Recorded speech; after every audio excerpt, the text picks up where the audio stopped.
Hello, welcome to our channel, Fun and Tasty channel. So, ang content po namin ngayon ay mag-unbox kami ng Air fryer. air fryer. So, ayan guys, ito. Kailangan natin ng gunting para mabuksan natin itong nakatape na to. So, simulan natin dito. Tanggalin natin yung Pati na lang natin yung tape. Ayan. Naku, yung seal. So, ito ay hindi na pwedeng balik. Sabi nila, pag nasira yung seal, wag daw gagamitin. Eh, ako yung sumira ng seal. Kaya pwede kong gamitin. Ayan. Tsaka nabili na yan eh. Ayan. Okay guys. So, ito. Buksan natin dito. Buksan natin dito. Ayun, may mga, may Tomolife. May tomolife.com. So, may Facebook, tsaka ano tawag dito? Instagram. So, meron din dito barcode. Barcode. Ayan. So, pagka na kailangan ng tulong, so pwedeng bisitahin tong itong website na to. So, let's proceed. So, ano to? Yun. Ito ay parang ano to? Kamalo ng ano to. So, Antena? hindi siya antena. I think Ano yan? hindi ko pa kumalaman pero ma-explore din natin pagka ano. Shop and pork. So, ma-explore natin yan kapag Binuksan ang manual. manual. Tama. Yeah. So, ito yung manual. User manual. Okay. Lagyan natin dito. So, ito ay tray. So, ang tawag dito ay wire rack. So, Yun. wire rack pala to. Ayan.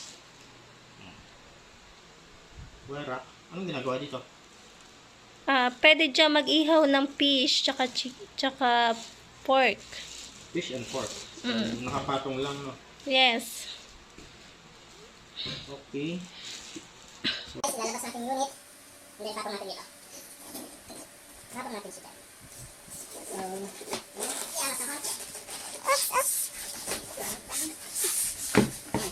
Mas so mabigat siya. Ingat, Marco. Ito mabigat. Okay. Ayan. Yun, ito yung wire. Okay. So, tatanggalin natin itong styro. Dito sa side ito.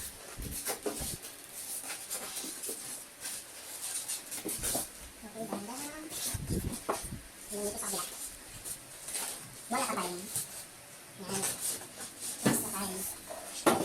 So, dito muna itong styro. Sa gilid. And then, tadan! So, kung titignan nyo, nakatalikod yan sa inyo. Harap ko sa akin. Nakatalikod yan. So, yan. So, tanggalin natin itong plastic na to. And then, dapat medyo ingat. Yun. So, ihaharap ko po sa inyo guys. Dito ang ating air fryer. Ay, maganda patong natin sa table para mas Ayan. kita. Nandito. Lagyan natin sa table. Wala siyang handle. Oo, kaya ingat din. Medyo Wala mabigat. siyang handle. So, Yeah. Yan. yun. Ayun guys. Ito na. So, dalawang ano pa lang nakita natin. Dalawang accessories. Ito yung ano. Ito pala yung accessories kanina nung binuksan. And then, titignan natin yung nasa loob. So, paano kaya pabuksan? Paano ba, Are? Paano ba, Are? Kaya pabuksan. Oops. Yun! Ayan pala. Anong ginawa mo? Paano mo nabuksan? Hinihila lang po to. So, ayan. Yan. Bukas na hinihila lang to. Okay. Yun, nandito ang mga iba't ibang accessories. So, ito na ang inaantay natin. Ito ay tambiola. Alam mo tambiola? Hindi. Yung may mga ano sa loob. Sa bingo, sa loto. Umiikot. Okay. Tambiola siya, di ba? Ayun, ito yung nag-gets ko na kung anong function ng isa. Yung stick kanina, pinapasok dyan sa likod. So, ito po pala yung gamit niya. So, dito sa tambiola, ilalagay yung o diba? Siya nga naman. Ay di iikot nga naman are. Okay. So doon, pwede tayo magluto ng popcorn tsaka French fries. So, ayun, balik ko to kasi may laman sa loob. Buksan natin. May lock. Ang cute. Bunutin ang numero. Ayan. So, number Y. Parang Y. Ano yan? Hindi ko pa po gets kung ano yan. Pero ito, alam ko ito sa chicken, diba? Tama? Chicken? Sa chicken yan. Chicken. Ina-assemble siya gamit siguro yung stick na yon. Yan. Diba? Ang kit-kit naman na rin. So, pwede tayo mag, ano dito, bingo, loto. Pag Christmas, pag magbubunutan, pwedeng gamitin muna. So, ito yung malupit na accessories. Ay! Hindi ko alam kung saan gamit ito, pero tabi na natin. Okay, wala yun. So, ito yung basket. Basket, guys, basket. Ito, basket. Anong niluluto dito? Gulay. So, marami siguro paggamitan to, patuyuan or ano, lalagyan ng, pwede ba dito cake? Hindi dyan ang cake. Okay. Siguro mga for steam, mga gulay, for steam, ganon. Dito. So, pwede mag-defrost. Yan. Fish, pwede lagay. Fish, pwede rin. Then, yan. Bait, yan. Pwede patungan kung ano man pwede. Malalaman natin. Tapos ito yung, ito. Yun. So, dito ay, Yan. alam ko, di ba ito yung patuluan? Patuluan to? Hindi ka patulaan. Pwedeng magluto dyan, maglagay na dyan ng pizza, cupcake, cookies. Yan. Oo. Ayun. Sige, yan. Meron po siyang non-sticky. And sticky. Non-sticky tray. Okay. Tapos ito yung handle. Handle kapag ilalagay yung chicken. So, chicken sa loob. Diba? So, meron siyang 3 rack nakikita ko sa loob. Tapos ito yung pantusok sa paa at saka balikat ng chicken para may lagay siya. So, sa next video po namin, makapag-try tayo magluto ng chicken. And then, explore po natin kung paano ginagawa yun. Then, hindi lang chicken yung pwedeng lutuin sa kanya. Ito Ito po po. yung mga pwedeng lutuin. So, So, ayan guys, meron cake. tayong 16. Yan, 16 daw yan. Basahin mo to. Buksan natin yung ilaw para maliwanagan tayo. Ayan. So, yung mga pwedeng lutuin is, yun, pwede mag-bake ng cake, luto ng fish, so gumawa ng pizza, steak, toast, pwedeng i-toasted yung tinapay, Okay. then proof. Ano nga yung proof kanina? Yung cake, yung sa tinapay para Yun, pampaalsa. pampaalsa. Yung pampaalsa daw Yung yan. sa tinapay. Tapos, wings. Sa Ayan. pandesal.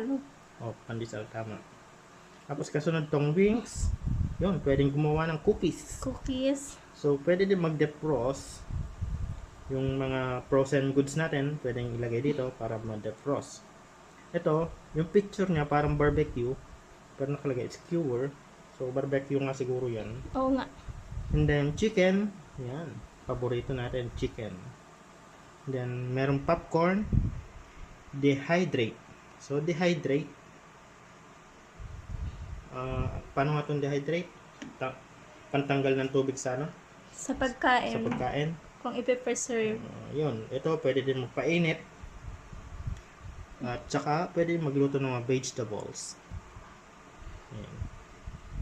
So, i-check na lang namin kung sa manual kung ano yung mga pwedeng lutuin. And then meron siya ditong touchscreen panel.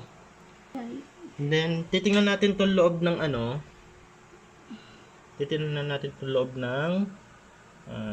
air fryer. Meron siyang heater sa taas at saka heater sa baba.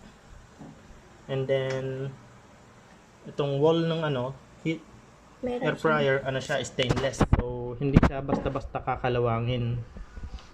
And guys, Meron daw siyang 3 rack level. Ayan, eto siguro yun. Ayan, 3 rack level. Okay.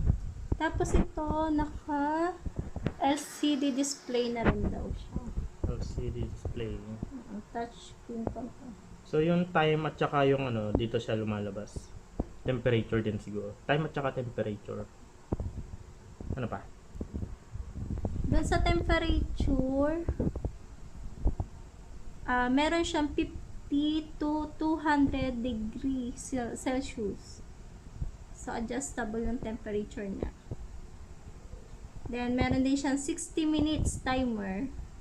So, okay. Isara ulit natin to. Opo. Ayan. Makikita natin dito sa salamin kung ano na yung status na niluluto natin. Kung ano nagiging tsura. Ayan. Pwede siyang panoodin. Yung Then, capacity ay 14.5. Tapos, may nakalagay dito, yan, yung mga, ano niya, function. 16 built-in cooking preset. So, ito yun yung kanina. Extra large capacity, yung sa 14.5 liter. Super hot air protection Super hot air technology. technology. Tapos, stainless steel internal chamber. So, yung loob niya, stainless steel, which is, ang kaganda ng stainless is, hindi siya kinakalawang. Yun, Easy to operate. easy to operate. Yan. Adjustable temperature from 50 to 220 degrees Celsius. So, timer, 60 minutes. Ito yung overheating protection. Tapos, energy saving. So, isa sa mga maganda is, ano siya, tipid sa kuryente. Ayun, matipid daw sa kuryente. So, heating element yung pinakita ko kanina, yung heater sa taas at saka sa baba para well distributed yung temperature para syempre sabay-sabay naluluto yung ano. Tsaka lahat ng parts ng niluluto is pantay-pantay yung pagkakaluto. So, ito. Yan, transparent viewing window, yung sinabi So, namin yan. kanina, na Ito. kapag Ito nakasarado, makikita mo yung niluluto mo sa loob, kung ano na yung hitsura. Baka kasi sunog na, di mo pa alam. Kaya nga. So, bubuksan mo, mapapasok ka, at least dito, makikita mo kung anong nasa loob. So, hindi ka mawaworry kung ang niluluto mo is hilaw pa or sunog na. Okay. So, ayan guys, ito ng ating air fryer. So, sa susunod naming video, Magluluto kami ng chicken. So, itatry namin kung paano siya gamitin. yun, na-explore po natin ang air fryer. First time lang po namin magkaroon ng ganito. And then, yun, Pag-aaralan mo na yung mga function. Okay po. So, see you guys on the next video. So, thank you po sa inyong pagbisita. Thank you.